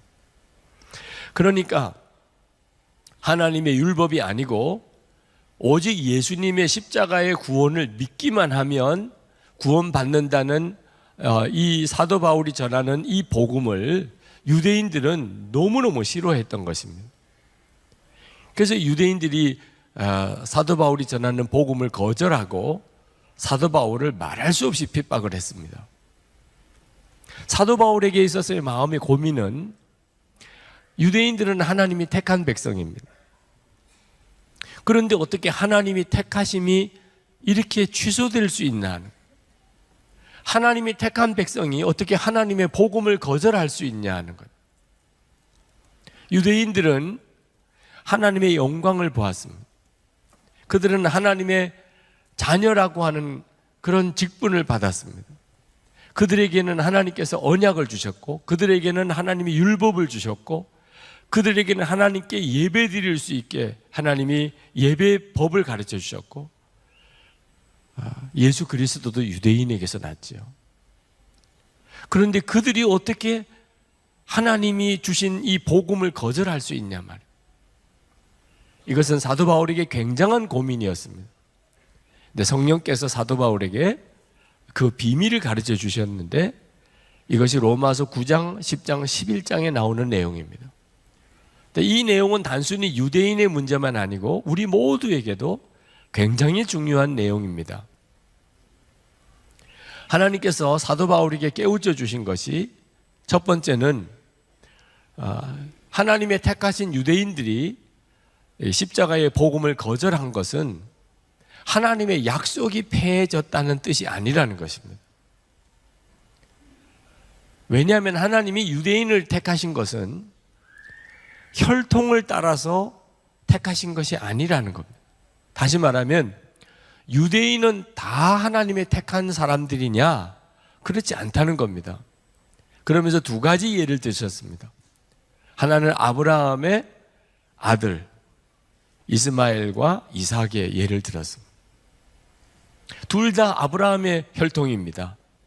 그러나 하나님이 이스마엘은 패하고 이삭을 택했습니다. 그리고 이삭과 리브가의 쌍둥이 아들 에서와 야곱, 둘 다 이삭과 리브가의 아들입니다. 그러나 하나님이 에서는 패하시고 야곱을 택하셨습니다. 그러니까 혈통적으로는 아브라함의 후손이라도 다 하나님이 택하신 건 아니라는 겁니다. 하나님이 그 중에서도 생명 있는 믿음을 가지고 있는 이들을 택하셨다는 겁니다. 하나님이 유대인을 택하신 것은 단순히 유대인은 구원하고 다른 민족은 다 멸하기 위하여 유대인을 택하신 게 아니었습니다. 하나님이 유대인을 택하신 것은 사명을 주시려고 택하신 것이었습니다. 다시 말하면 유대인을 통하여 하나님의 영광도 보여주시고 언약도 주시고 율법도 주시고 예배도 주시고, 그리고 하나님께서 유대인을 통하여 그 혈통을 따라 예수 그리스도도 나게 하시고, 이것은 다 유대인을 통하여 이방인들을 구원하려고 하심이었습니다. 절대로 유대인만 구원하려고 하는 것이 아니었습니다.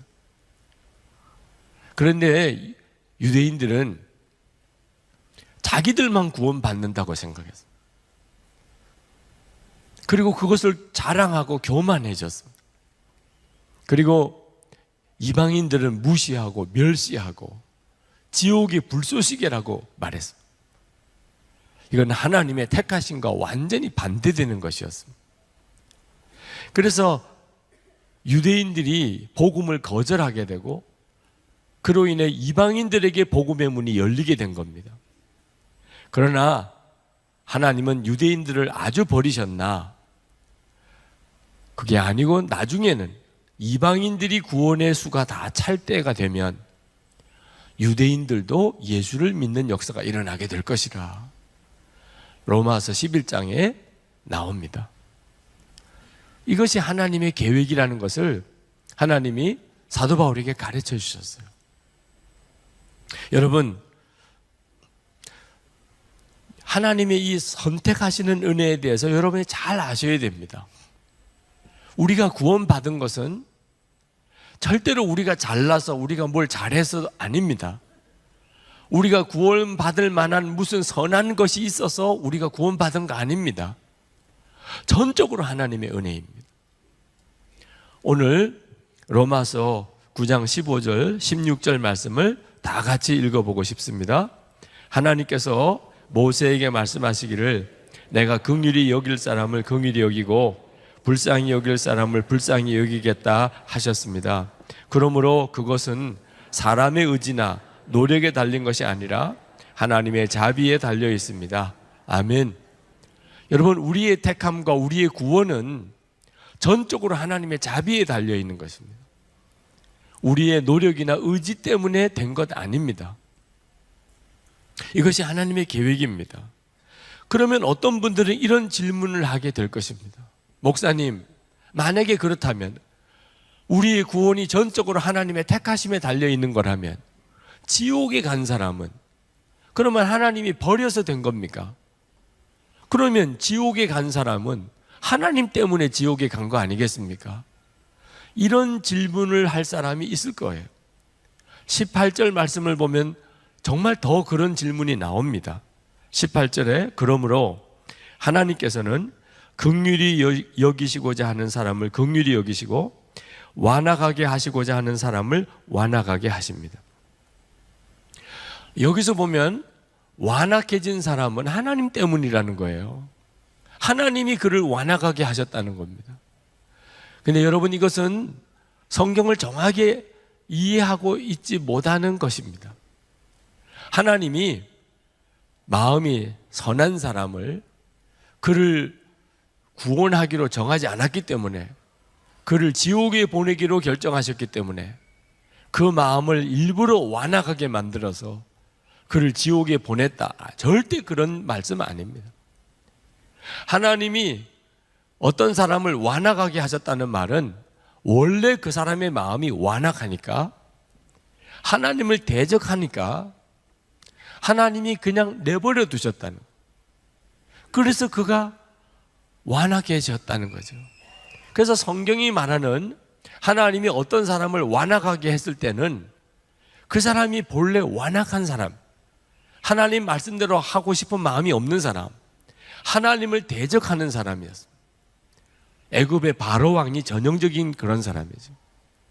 그때 하나님이 그 사람을 하나님을 대적하니까, 하나님의 말씀을 들으려고 하지 않으니까 내버려 두시게 됩니다. 그래서 그 사람이 완악해지게 되는 거죠. 하나님은 긍휼히 여길 사람을 긍휼히 여기시는 하나님이시라고 그랬습니다. 이 말은 누구도 하나님 앞에 섰을 때 하나님 왜 나를 긍휼히 여기지 않으셨나요? 라고 말할 수 없다, 그런 뜻입니다. 나는 정말 구원받고 싶었습니다. 나는 진짜 천국에 가고 싶었습니다. 그런데 하나님이 나를 도와주지 않으셨습니다. 내게는 은혜를 안 베푸셨습니다. 이런 말을 할 사람이 한 사람도 없을 겁니다. 한 사람도 없습니다. 하나님이 어떤 사람을 완악하게 하고 지옥에 가게 했다면 그는 하나님을 대적하는 사람이었습니다. 그래서 하나님이 그를 내버려 두신 것이죠. 얼마 전에 제 페이스북 컬럼에 동성애는 죄라고 하는 내용의 글을 올렸습니다. 그 내용은 그냥 성경에 있는 내용 그대로입니다. 제가 특별히 무슨 주장을 따로 한 것도 아니죠. 그런데 그 글에 달린 댓글이 엄청나게 많았습니다.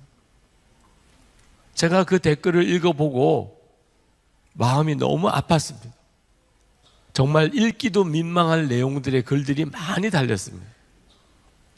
제가 그 글을 읽으면서 우리나라가 언젠가는 우리 국민들이 다 하나님을 이렇게 대적할 때가 올지도 모르겠다. 아직은 아닙니다. 아직은 우리가 이 세상의 왕이 사탄이라고 그렇게 말하지만 여전히 이 세상은 하나님의 은혜로 덮고 있습니다. 그래서 사람이 완악해져도 아주 극단으로 가지 않습니다. 하나님이 어느 정도쯤으로 사람의 완악함을 다스리고 계십니다. 그러나 언젠가는 사람이 정말 하나님을 대적하기 시작하고 하나님의 말씀을 아주 거부하기 시작하면 그러면 하나님께서 은혜를 거두시게 됩니다. 그렇게 되면 사람의 완악함은 아주 극단으로 가게 됩니다. 그때가 이 세상이 정말 지옥과 같은 때가 되는 것입니다. 이것은 굉장히 두려운 일입니다. 로마서 9장 29절에 보면 이런 말씀을 하셨어요. 그것은 또한 이사야가 미리 말한 바 만군의 주님께서 우리에게 씨를 남겨주지 않으셨더라면 우리는 소돔과 같이 되고 고모라와 같이 되었을 것이다 한 것과 같습니다. 여러분, 지금 우리 세상은 여전히 하나님이 악한 자에게도 은혜를 주고 계십니다. 그래서 이렇게 살만한 거예요, 어느 정도. 그러나 사람이 하나님의 말씀을 계속 대적하면 그러면 결국은 하나님의 은혜를 거두십니다. 이건 무서운 세상이 오는 거예요. 그러므로 여러분, 나라와 민족과 열방을 위한 기도를 반드시 해야 합니다. 우리가 새벽 기도 때마다 나라와 민족과 열방을 위한 기도를 먼저 하고 있습니다. 꼭 여러분 함께 오셔서 나라와 열방을 위한 기도를 해야 합니다. 하나님의 은혜를 거두지 말아달라. 여러분, 하나님은 어떤 사람도 멸망받기로 결정하신 분이 아닙니다.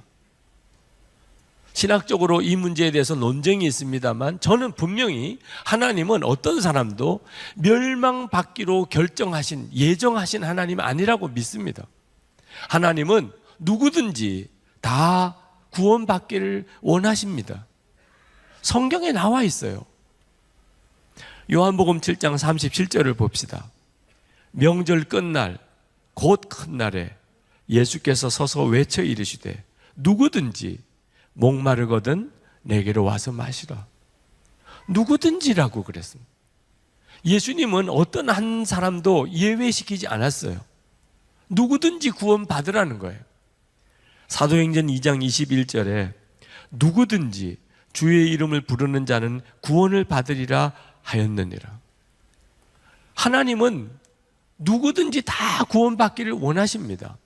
여러분 성구사전에 누구든지라고 하는 항목을 한번 찾아보거나 인터넷 검색에서 성구 검색에 누구든지를 한번 찾아보십시오. 얼마나 많은 구절이 나오는지 깜짝 놀라실 겁니다. 정말 원하는 사람은, 구원받기를 원하는 사람은 다 은혜를 주십니다. 그런데도 멸망하는 사람이 있습니다. 그런데도 지옥 가는 사람이 있습니다. 그들은 하나님의 이 구원을 거절한 겁니다. 그래서 자기의 죄로 인하여 그들은 지옥에 가는 것입니다. 팀 켈러 목사님, 그분이 로마서 강해에서 케네디 제임스 목사님의 글 하나를 인용을 하면서 이 내용에 대해서 이렇게 설명을 했습니다. 어떤 사람에게 친구 5이 있는데 어느 날 이 친구 5이 은행 강도를 모의하고 있다는 것을 알았습니다. 그래서 그 친구를 찾아갔습니다. 한 자리에 모여서 은행 강도를 하려고 지금 의논하고 있는 중에 있었습니다. 제발 그렇게 하지 마라고. 그건 너희들이 다 죽는 일이라고. 그렇게 막았는데도 불구하고 이 5명의 친구들은 은행 강도 짓을 하려고 뛰쳐나갔습니다. 이 사람이 그 나가는 5명 중에 급하게 그냥 한 사람을 붙잡았습니다. 그리고 그 사람과 함께 뒹굴었습니다. 서로 치고받고 하면서도 절대로 그 사람을 놓지 않았습니다. 결국은 이 한 사람은 은행 강도 짓에 같이 동참을 못했고 나머지 4사람은 가서 은행 강도를 실행을 하고 그리고는 사람을 죽이고 그리고 경찰에게 또 총에 맞아 죽고 다른 사람은 붙잡혀서 결국은 사형을 당했습니다. 자, 이와 같은 일이 벌어졌을 때 은행 강도 짓을 모의했었지만 은행 강도를 실제로 하지 못했던 이 사람은 자기가 뭐 선해서 구원받은 거 아닙니다. 그는 여전히 멸망을 당할 그 사람입니다. 죽어 마땅한 사람입니다. 그러나 전적으로 택함을 받은 거예요. 4사람은 자기들의 죄로 인해 죽은 겁니다. 그러므로 여러분, 우리가 지옥에 간다면 그건 전적으로 우리 죄 때문입니다. 우리가 만약에 천국에 간다면 그건 전적으로 예수님의 은혜 때문입니다. 이것이 바로 하나님의 택하심의 은혜인 것입니다. 여러분들에게는 그러면 질문이 생길 겁니다. 나는 택함 받은 사람일까? 나는 그렇게 구원받기로 택함을 받았을까? 그런 질문이 여러분에게 있으실 거예요. 당연히 그런 질문을 하시게 될 겁니다. 그런 분에게 저는 2가지 확인해 보라고 권해드리고 싶습니다. 여러분이 정말 택함 받은 사람인지. 하나는 예수님을 진짜 영접했느냐 하는 겁니다. 예수님을 영접하셨습니까? 요한복음 1장 12절 13절 말씀입니다.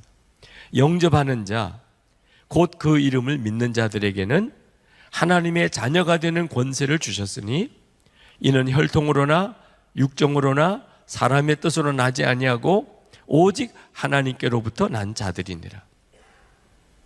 여러분이 예수님을 정말 여러분의 주님으로 구주로 영접했다면 여러분은 택함 받은 사람, 여러분은 은혜 받은 사람. 이건 정말 놀라운 은혜입니다. 또 하나 확인해 보시기 바랍니다. 하나님을 사랑하느냐 하는 것입니다.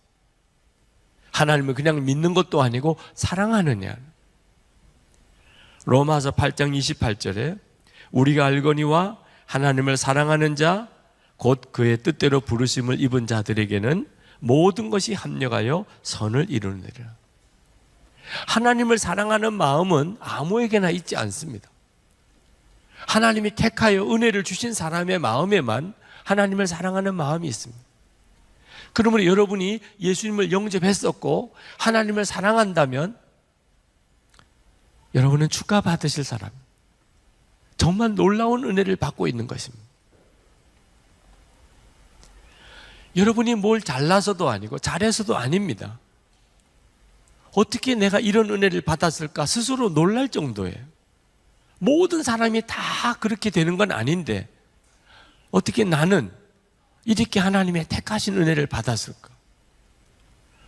하나님이 택하신 사람들을 보면은 다른 사람들보다 특별히 능력이 많아서 또는 자격이 있어서 또는 잘나서 그렇게 택함을 받은 게 아님을 알 수가 있습니다. 아브라함은 자녀도 없었습니다. 아버지는 우상 만드는 사람이었습니다. 형이 자기보다 먼저 죽은 집안에 슬픔이 있는 사람이었습니다. 오직 하나님 믿은 거 하나밖에 없습니다. 이삭, 그 형인 이스마엘보다 그가 잘났다고 말할 수 있는 게 없어요. 그는 아주 나약하고 조용한 남자입니다. 야곱은 형 에서보다도 훨씬 못한 사람입니다. 사기꾼에 가까운 거짓말장이에요. 요셉은 11번째 아들입니다. 에브라임은 형 므낫세 동생이에요. 장자 축복을 받는데 에브라임은 둘째인데도 하나님이 에브라임을 택하여 그 아버지 반열에 세웠습니다. 하나님의 택하신 것을 보면 이상하게도 약한 사람, 자격이 없는 사람, 뭔지 부족한 사람, 둘째, 그런 사람들을 하나님이 택하신 걸 봅니다. 그건 뭘 말하는 거죠? 은혜를 알게 하려고 하시는. 우리가 택함을 받은 것도 꼭 같습니다. 여러분 절대로 착각하면 안 됩니다. 여러분이 은혜를 받았다는 말, 택함을 받았다는 말은 여러분이 뭔가 부족하고 못나서 그런 겁니다.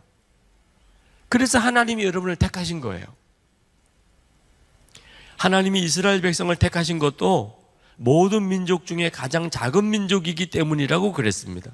신명기 7장 7절에 여호와께서 너희를 기뻐하시고 너희를 선택하심은 너희가 다른 민족보다 수가 많은 용고가 아니라 너희가 모든 민족 가운데 가장 작은 이유임이라.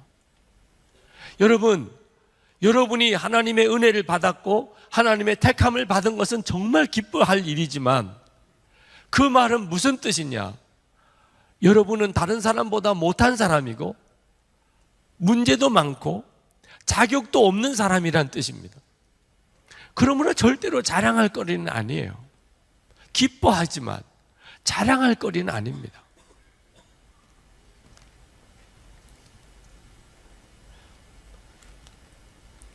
여러분이 진짜 하나님의 은혜를 받은 사람이라면 은혜 받은 사람의 마음이 있어요.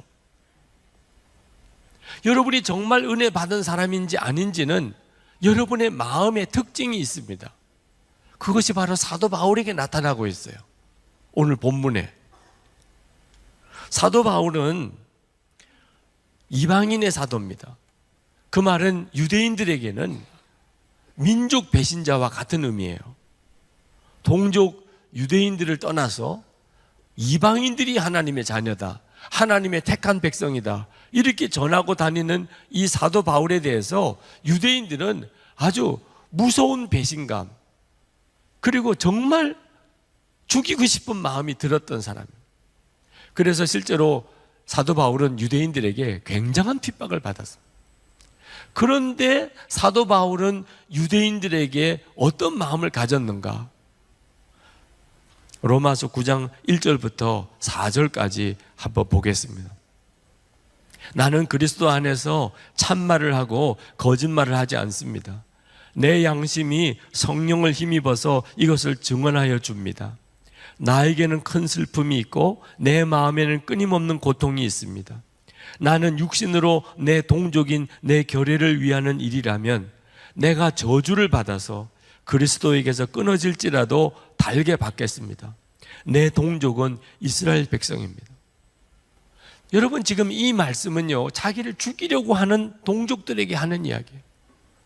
유대인들은 사도 바울을 죽이려고 하는데, 사도 바울은 자기 동족 유대인들이 구원을 받을 수만 있다면 내가 그리스도에게서 끊어질지라도 내가 달게 받겠습니다. 동족을 향하여 눈물의 기도가 있어요. 애통하는 기도가 있어요. 여러분, 유대인들도 택함 받은 사람, 사도 바울도 택함 받은 사람이에요. 그런데 마음이 완전히 다릅니다. 유대인들은 자기만 자랑하고 택함 받았던 것을 교만하게 여기고 이방인들을 멸시하고 무시하고, 그런데 사도 바울은 자기를 죽이려고 하는 유대인들 동족을 향하여 자기가 그를 위해서 대신 죽을 수도 있다는 마음으로 기도합니다. 어떤 게 진짜일까요? 사도 바울이 진짜인 것입니다. 택함 받은 사람, 진짜 택함 받은 사람에게는 택함 받은 사람다운 마음이 있는 겁니다. 은혜 받은 사람은 은혜 받은 마음이 있는 거예요. 이게 바로 예수님의 마음입니다. 예수님은 예수님을 십자가 못 박아 죽이려고 하는 사람에게 하나님께 대신 기도했어요. 저들을 벌하지 말아 주십시오. 자기 죄를 알지 못합니다. 스데반 집사도 돌에 맞아 죽으면서 하나님께 기도했어요. 저들의 죄를 사하여 주십시오. 여러분, 은혜 받은 사람, 하나님이 정말 구원하기를 택함 받은 사람에게 마음에는 자기를 핍박하는 사람에게조차 사랑하고 그를 위해 기도하고 그를 위해 눈물 흘리는 마음이 있습니다. 이걸 보고 이 사람이 진짜 은혜 받은 사람이구나, 택함 받은 사람이구나 하는 것을 알 수가 있어요. 모세가 이스라엘 백성을 데리고 출애굽했을 때 이스라엘 백성들이 모세가 시내산에 올라가서 하나님의 계명을 받아오는 동안에 금송아지를 만들었잖아요. 하나님이 대노하셨습니다. 하나님께서 모세에게 말씀하시기를 내가 저들을 다 멸할 것이라. 그리고 너를 통하여 새로운 민족을 내가 만들어서 가나안 땅에 들어가게 할 것이라. 그때 모세가 어떻게 했습니까? 출애굽기 32장 32절에 하나님이여, 하나님께서 이 백성을 사하지 아니하시려거든 내 이름을 생명책에서 지워버려 주옵소서. 모세는 자기 동족을 이렇게 사랑했습니다. 동족의 죄를 위해서 자기가 대신 죽을 각오를 하고 기도했습니다. 이것이 은혜 받은 사람, 택함 받은 사람의 마음입니다. 이런 은혜를 받은 사람은 민족의식조차도 뛰어넘습니다. 지난 월, 화, 수, 목, 나흘 동안 일본을 다녀왔습니다. 목사님 사모님 한 40분과 함께 일본에서 위지엠 리트리스를 가졌습니다. 둘째 날 후지산에 갔다가 내려오는데 우리 형제교회인 요코하마 영광교회 김경환 목사님께서 그 후지산에 대한 소개를 하면서 울먹거리시는 거예요. 그러면서 목사님 사모님들에게 여러분, 일본을 미워하시면 안 돼요. 일본을 사랑하며 기도해 주시기 바랍니다. 많은 한국 사람들이 이 후지산이 폭발하기를 원합니다. 그런 생각을 하시면 안 됩니다. 이 일본에 얼마나 많은 영혼들이 있고, 그리고 하나님이 얼마나 일본을 향하여 기도하게 하시는지를 목사님 사모님들은 꼭 기억해 주셔야 됩니다. 그분은 한국 분이에요. 그런데 한국 목사님 그분이 일본을 위해서 울먹이면서 일본을 미워하면 안 됩니다. 일본을 사랑해 주셔야 됩니다. 그렇게 호소하시고, 그리고 정말 차 안에서 그렇게 울면서 기도를 했습니다. 일본 땅을 위하여, 일본 영혼을 위하여. 여러분, 이 마음이 무슨 마음이죠? 하나님이 은혜로 택해 주신 사람의 마음입니다. 우리가 그런 은혜를 받았으니까, 내가 하나님으로부터 그런 택함을 받았으니까 자꾸 내 마음에서부터도 나를 혹시 미워하는 사람, 나를 죽이려고 하는 사람조차도 그를 위하여 기도가 나오고, 동족은 말할 것도 없고 우리 민족에게 있어서 너무나 아픔을 주었던 그런 나라도 품고 기도가 되는 것입니다. 여러분, 우리 민족도 똑같은 사랑을 받았습니다. 우리 한국에 와서 복음을 전했던 최초의 선교사였던 토마스 선교사님, 그분은 20대 초반의 나이에 복음 들고 대동강을 따라 올라오다가 배가 불타고, 그리고는 백사장에서 참수 순교했습니다. 포졸 나졸이었던 박충관이 목을 치려고 하는 순간에 그에게 성경책을 전해주고, 그리고는 한국말을 모르니까 예수 예수 예수 3번 부르고 그는 목베임을 당해 죽었습니다. 여러분, 영국 사람입니다. 우리 민족하고 조선민족하고 무슨 상관이 있습니까? 우리 민족을 위해서 그렇게 죽어야 될 이유가 뭐가 있습니까? 이것이 바로 은혜 받은 사람의 마음, 하나님의 택함을 받은 사람의 마음. 여기 이 자리에 모태신앙인들이 있으실 겁니다. 여러분, 부모님의 믿음을 이어받았다는 것은 엄청난 은혜입니다. 예수를 믿는 데 있어서 이보다 더 참 걸림돌이 없는 이런 복이 어디 있겠습니까? 그러나 여러분, 모태신앙 절대로 그것 가지고서 자랑할 거 아닙니다. 모태신앙인이라면 사명이 더 큽니다. 다른 사람이 받지 못한 은혜를 받았습니다. 그건 더 큰 사명을 맡겼다는 뜻입니다. 저는 3대째 목사입니다. 3대째 목사는 절대로 자랑할 거리가 아닙니다. 이건 다른 목사님보다 더 큰 사명을 받았다는 것입니다. 만약에 이걸 자랑한다면 그건 화가 될 것입니다. 유대인들이 그랬습니다. 유대인들은 택함을 받았고 은혜를 받았습니다. 그런데 그들은 다 자기 것으로만 삼았습니다. 사도 바울은 은혜를 받았습니다. 택함 받았습니다. 그는 하나님을 위하여 그리고 사람들을 위하여 자기 목숨을 다 내놓았습니다. 우리 주변에는 도무지 예수 믿을 것 같지 않은 사람들이 있습니다. 예수 믿는 사람을 무섭게 핍박하는 사람도 있습니다. 그들을 향하여 여러분의 마음이 어떻습니까? 저런 사람들은 좀 없으면 좋겠어. 저런 사람들은 다 지옥에 보내야 돼. 그러면 그 사람 자신이 택함 받은 사람 아닙니다. 하나님의 은혜 받은 사람, 택함 받은 사람은 절대로 그런 마음 갖지 않습니다. 아무리 핍박하는 사람, 아무리 예수를 믿는 사람을 무섭게 해코지하는 사람이라도 그를 위해 눈물로 기도하게 됩니다. 왜? 그 사람도 하나님의 은혜로 변화되어서 하나님의 큰 종이 될 가능성이 얼마든지 있기 때문에. 사도 바울이 그랬지 않습니까?